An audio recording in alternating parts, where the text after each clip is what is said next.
Early in a project or task, specific details of its nature and details of the solution, plan, and other variables are unclear.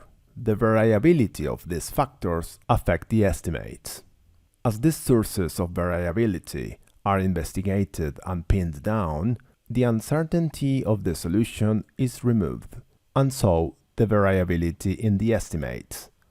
This phenomenon is known as the cone of uncertainty, which is illustrated in the figure. The horizontal axis is the time invested in understanding the problem and investigating the solution, where usually one starts with an initial concept and proceed with phases such as define requirements, design, develop or delivery, until it's done and you know exactly how long it takes because you just finished it. The vertical axis is the degree of estimate error, where 1x means a perfect estimate. In the book Software Estimation by Steve McConnell, he describes the cone of uncertainty. As you can see, based on evidence from good software estimators, estimates created very early in the project are subject to a high degree of error. Estimates at the initial concept time could be as high as 4 times of the actual time that it really took, or as low as a quarter of the actual time that it took to complete the project. The cone represents the error in estimates created by skilled estimators according to their knowledge of the task or project to estimate. The more knowledge one has about the task or project, the more one can reduce the variability of the estimation. So, if this is the best of what skilled estimators can do, when the estimators are not very skilled, they can only do worse, and the cone becomes a cloud. Something very important is to smash that like button and subscribe, clicking the notification bell to receive updates about new videos for you. Remember, more likes means more videos. Also, let me know what agile topics you would like to learn.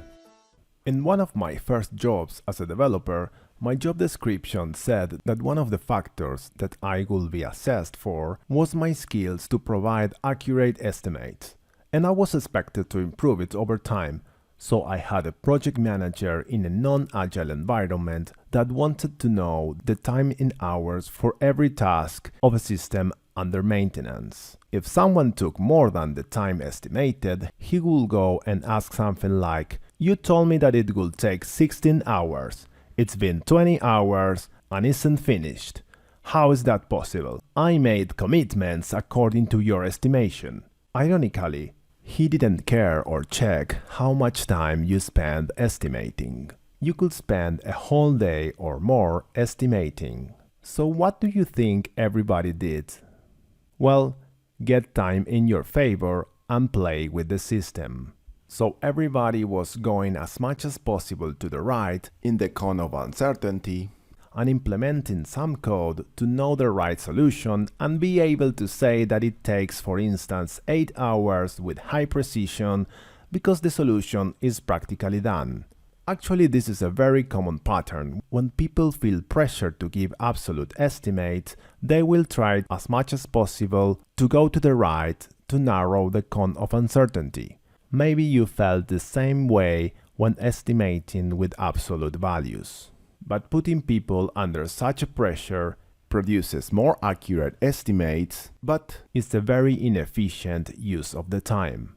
So where is the balance? As the figure suggests, a significant narrowing of the cone occurs during the first 20 to 30% of the total calendar time for the project or task.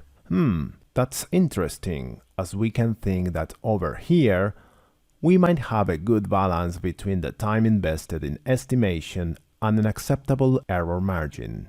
In Agile, we want to maximize the ratio of estimation effort and the level of error that we can handle.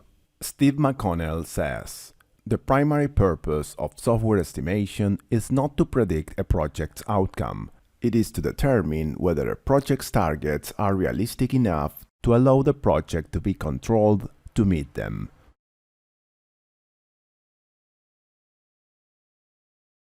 My cone analyzed the relationship between estimate accuracy and effort and created the curve in this graph, according to his experience corroborated in discussions with others. Additional estimation effort returns very little value beyond a certain point. To understand this relationship better, he explains as if you decided to estimate how many cookies he has eaten in the past year. You can just throw a random number and you'd be completely to the left, but your estimate will be unlikely to be accurate. You could move to the right on the effort axis by spending half an hour researching statistics of cookie consumption. This will improve your accuracy. If you want to be more accurate, you could do more research. Maybe call his friends and family and ask how often he eats cookies and so on. You could also observe him for a few days or a month and extrapolate your observations into how many cookies you think he eats in a year. Your effort into estimating will vary according to the purpose of the estimate. If you just want to decide if sending him a box of cookies as a gift is a good idea, you don't need a very accurate estimate.